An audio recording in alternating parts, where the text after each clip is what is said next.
paglapat na ng ating tappet screw sa ating valve stem. Hello mga kabisig, ito yung ating timing gear. Okay? Ito yung pin niya. Okay?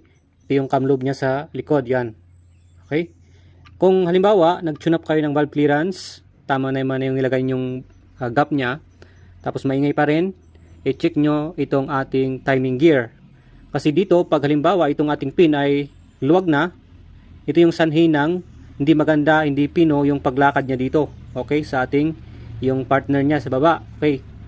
So, syempre, pag hindi maganda yung pag-match nitong dalawa, yun na yung cause na yung ating cam follower na lumalapat dito, hindi rin maayos yung paglapat niya ng maayos. Kaya, ang problema yon is pupunta na siya sa ating push rod, yung push rod natin sa ating rocker arm, doon na magpapalya-palya na hindi na maayos yung paglapat na ng ating tappet screw sa ating valve stem.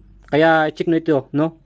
Pag kinabit nyo to sa ating makina, kailangan walang alog, okay?